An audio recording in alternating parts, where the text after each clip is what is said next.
Hi, my name is Dana, and I am a book coach and writer, and I love to quilt. Just in case you're new around these here parts, my name is Dana. I'm a USA Today bestselling author.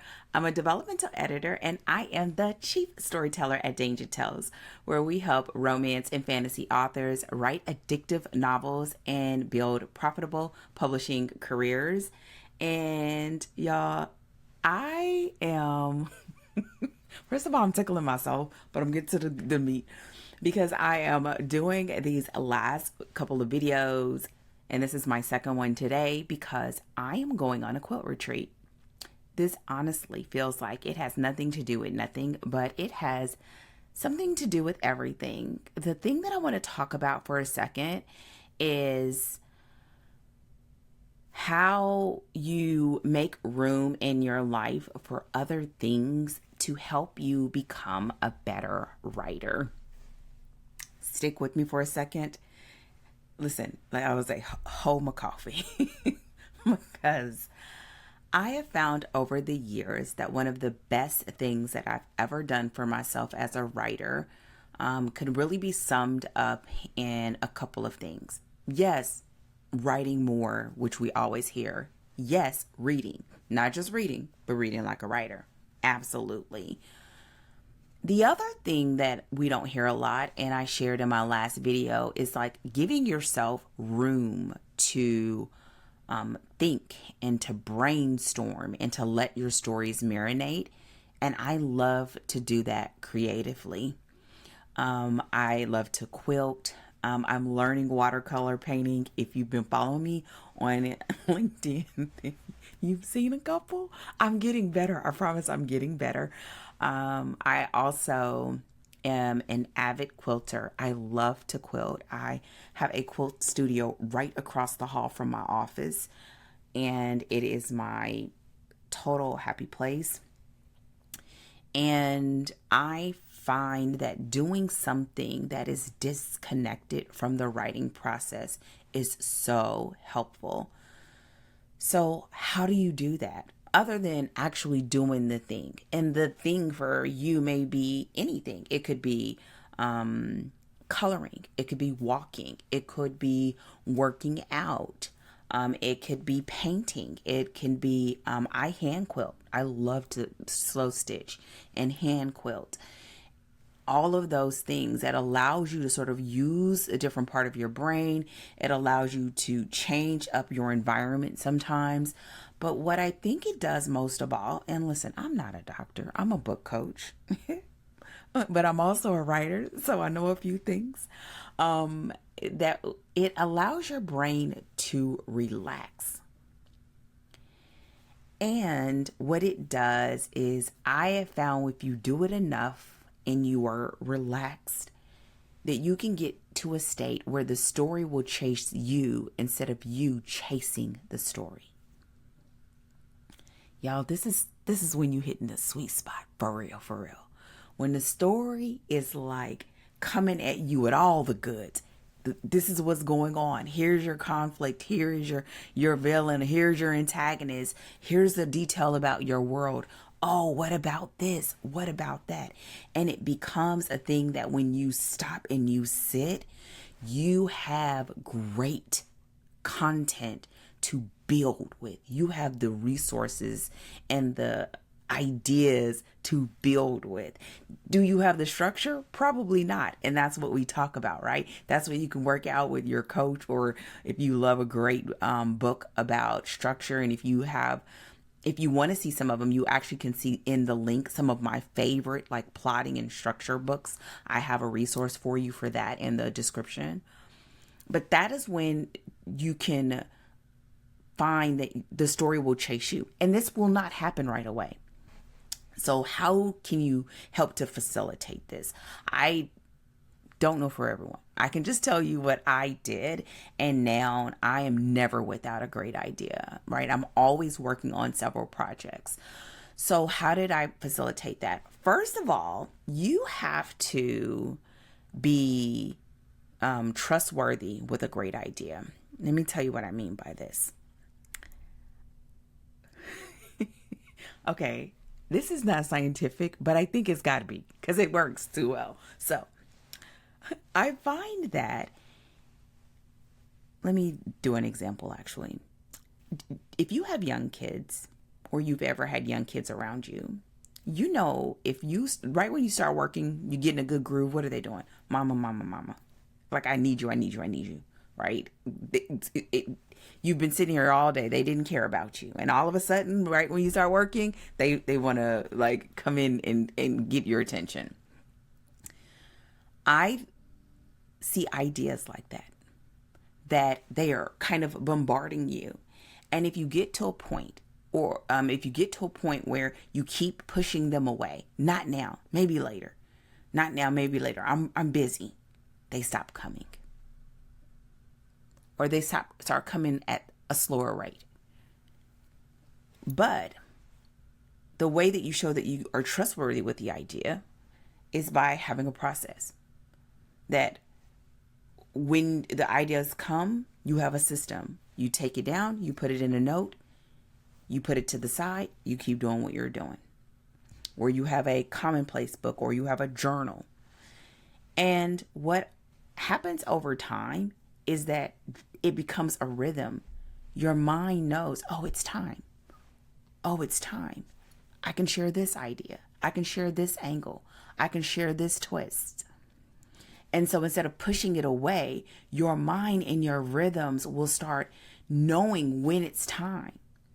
So when I sit and I'm quilting, or I'm sitting and I'm hand stitching and I'm relaxed, I always sit. I set myself up. Of course, you have your snacks and your beverages or whatever. And then I always have either my phone to put notes in, or a commonplace book like my journal that I write stuff in. And when it comes to me, I write it down and I keep going.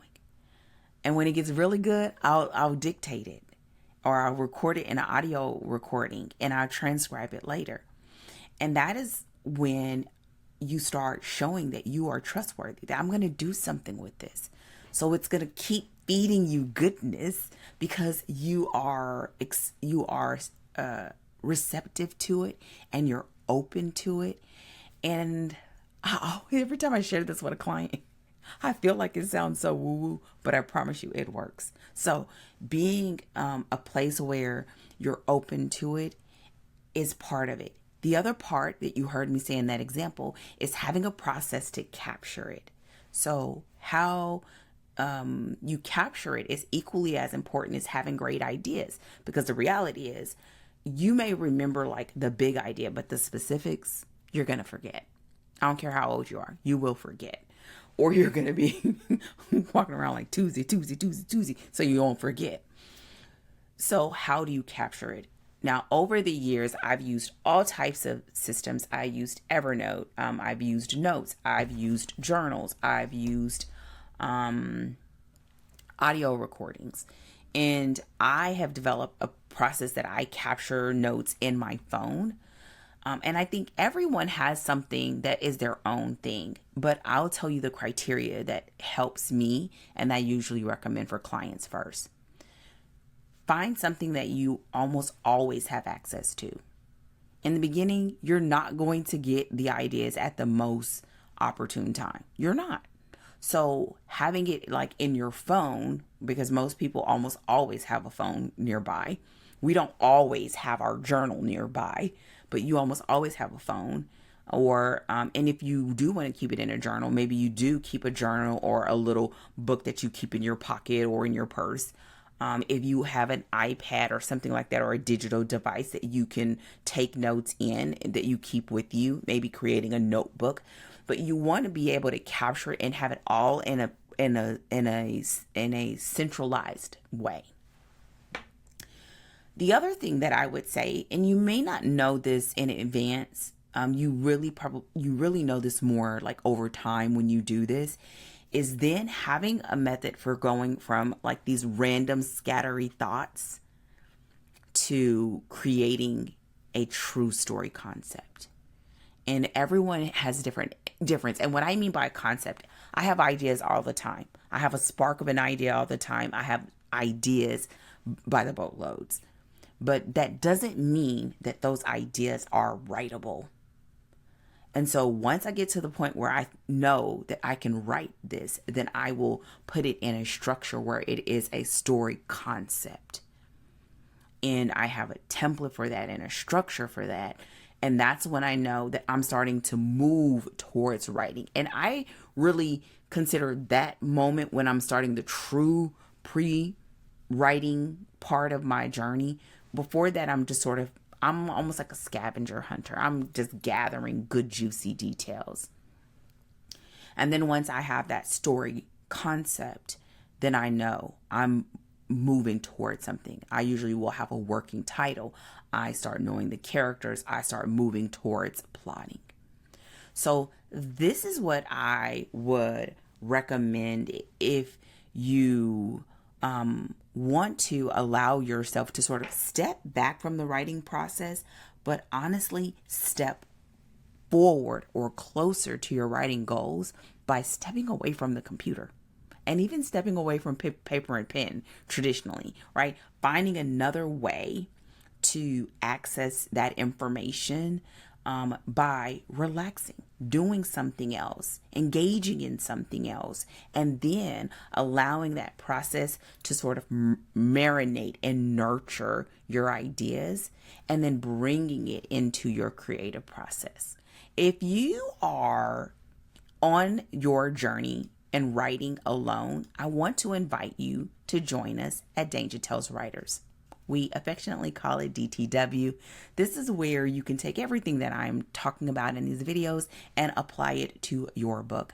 That you have a coach that is coming alongside you as you go through this journey. But it's not just me. You have a community, accountability. We have resources. We have workshops. We have a book club that you can all tap into with us over in school. And you can find the information in the description if you are interested in coming into the space with us. And we can walk you through the process and cheer you on and have writing sprints where you can write along with us so that you can actually write the book that you've been dreaming about. With that said, your girl is out. I have another one in the bag. Thank you so much for spending this time with me. I know you have a million things that you could be doing, so it means a lot to me that you chose to be here. Go to the comments and let me know. Are you a writer who has other creative hobbies? And do you use those to pull into your writing practice? Let us know in the comments. I read every single one and I reply. I'm looking forward to engaging with you there. So I will see you all really, really soon. Your girl's out because I'm about to go to this quilt retreat and have a great time. And I will see you all soon. Take care. And as always, happy writing. Goodbye.